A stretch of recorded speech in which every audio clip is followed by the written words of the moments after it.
Buenas tardes con toda la audiencia. El día de hoy vamos a tratar sobre fundamentos de ventilador mecánico. Soy la doctora Marisabel Guamán Flores, residente de anestesiología del segundo año. Mi sede es el Hospital Nacional Daniel Alcides Cabello.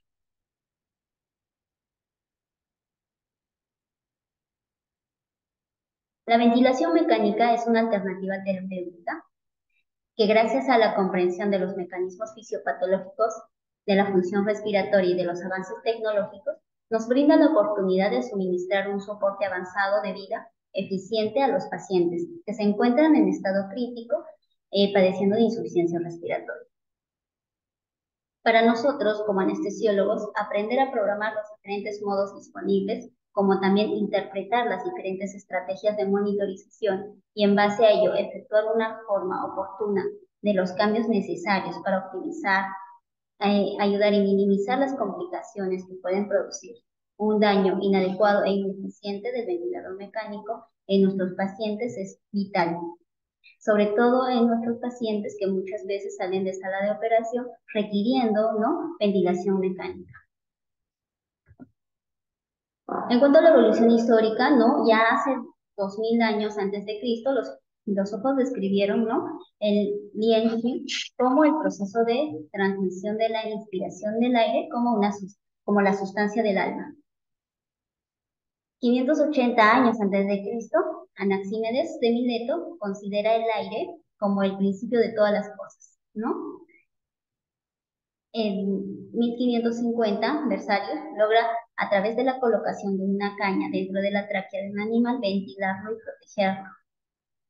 Y en 1967, en Ámsterdam, formaron la Sociedad para el Rescate de Personas Ahogadas.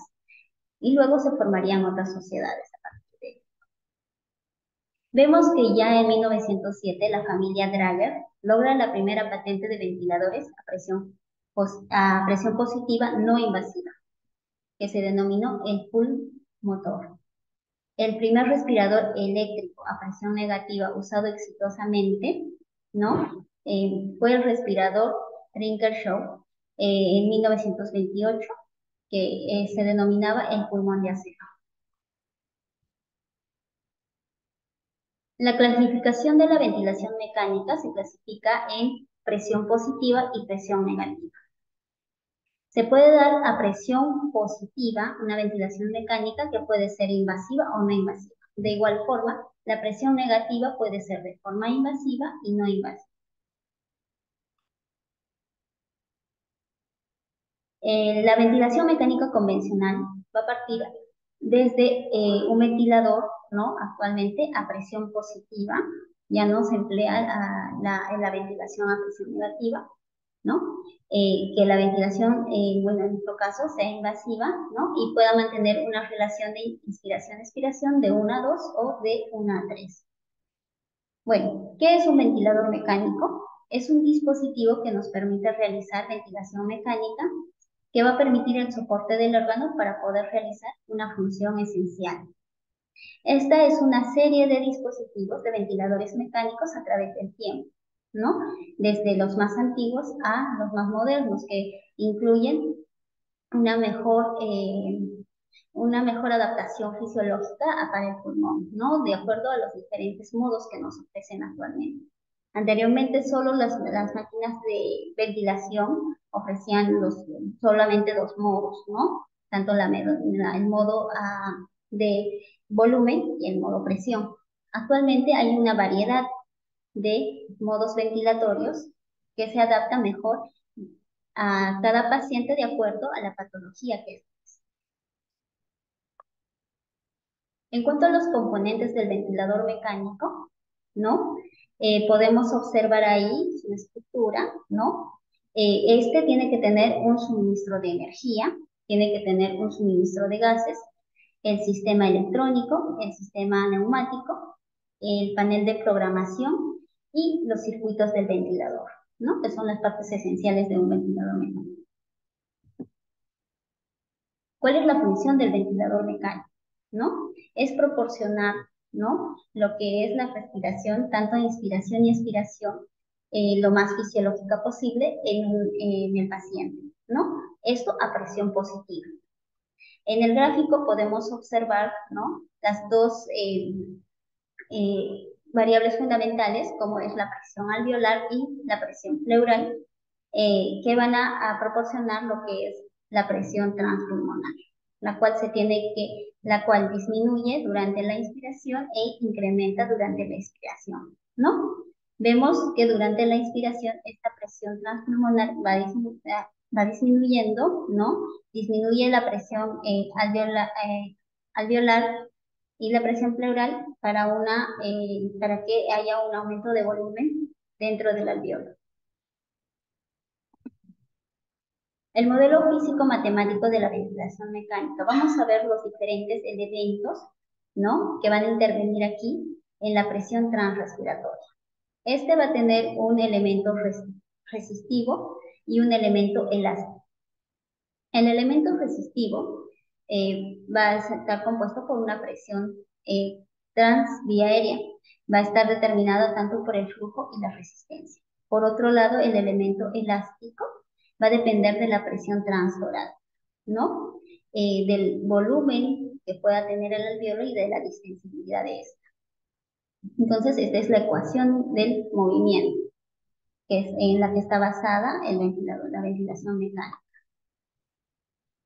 En cuanto a los gradientes de presiones, tenemos la presión atmosférica, que va a ser el punto de referencia cero, la presión pleural, que va a ser una presión subatmosférica, que va a ser una presión negativa, va a determinar la presión de elasticidad del alveolo, ¿no? De la pleura, la presión transpulmonar, la presión alveolar, que va a ser la presión alveolar menos la presión pleural, y la presión alveolar, ¿no? La presión elástica de esta, más la presión pleural. Va a ser esta determinada por una pausa inspiratoria.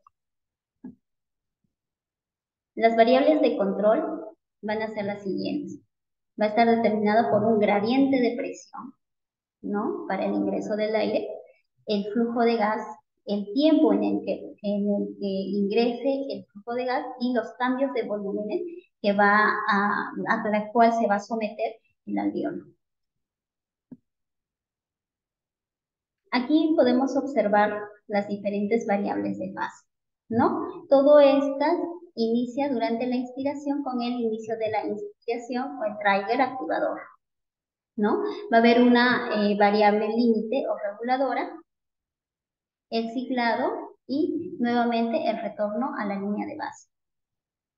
Durante la inspiración vamos a llegar a una presión pico, que debe ser determinada como la presión máxima durante la inspiración, seguida de una presión meseta, ¿no? Va a ser la presión transaérea. Esta presión meseta valora la presión alveolar al final de la inspiración. Va a ser un tiempo sostenido, seguida de una presión de contención. La presión positiva al final de la inspiración, que es el pico. La estructura de un proceso de ventilación mecánica es la siguiente, ¿no? Vamos a tener un operador, que vamos a hacer en este caso nosotros, el panel de control, la interfaz gráfica, que vamos a manejar nosotros, ¿no? El ventilador en sí, la electrónica del ventilador, que va a tener un sistema neumático, que va a proporcionar, ¿no? El circuito del paciente mediante un suministro de gases. Entonces, esta es la estructura de un proceso de ventilación mecánica. Por último, debemos de tener en cuenta que un ventilador ideal va a tener alta capacidad, ¿no? Para dar tanto volúmenes, presiones y flujo adecuado. Tiene que ser versátil, tiene que tener varios modos ventilatorios, ¿no? Tiene que ser aceptado por el paciente. Esta debe ser lo más segura posible, ¿no? Que dé volúmenes adecuados, que nosotros programemos a una presión adecuada, ¿no? Que sea fácil de usar, que sea un ventilador inteligente y que, bueno, el costo sea mínimo, ¿no? Bueno, eso es todo. Muchas gracias por su atención. Si tuviesen alguna duda.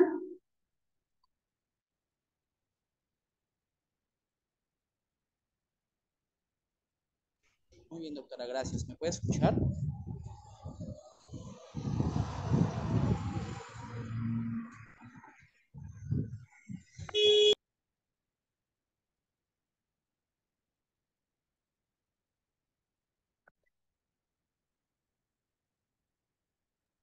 Muy bien, doctora, muchas gracias por su exposición.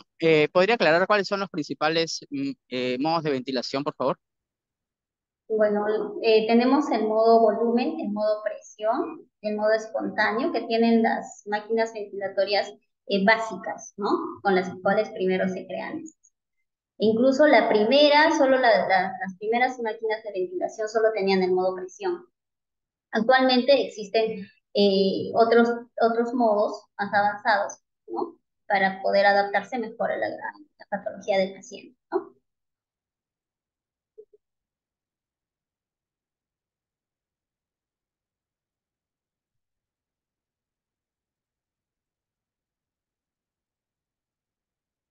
Muy bien, doctora, gracias. Y otra pregunta, ¿es siempre recomendable darle yodos al 100% al paciente? Mire, nosotros, por ejemplo, al emplear nosotros las máquinas de anestesia, no en todas, en la mayoría de estas, se da un fío al 100%, pero nosotros en las operaciones tenemos tiempos cortos, ¿no? Relativamente. Cuando el paciente pasa a un área de recuperación o va a mantenerse en ventilación mecánica por tiempos prolongados, hay que variar el fío. Depende de la patología que presente en ese momento el paciente, ¿no? El estado en el que esté.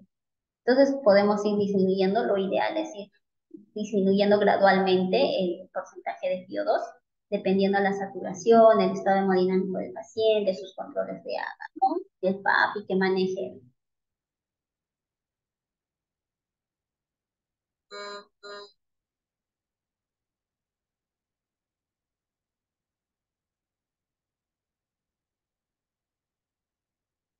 Muy bien, doctora, muchísimas gracias. Bueno, no habiendo más preguntas, muy agradecido con todos ustedes por asistir a la ponencia. Espero que les haya sido de su agrado y les sirva para ampliar los conocimientos, ¿no? Muchas gracias. Eso es todo.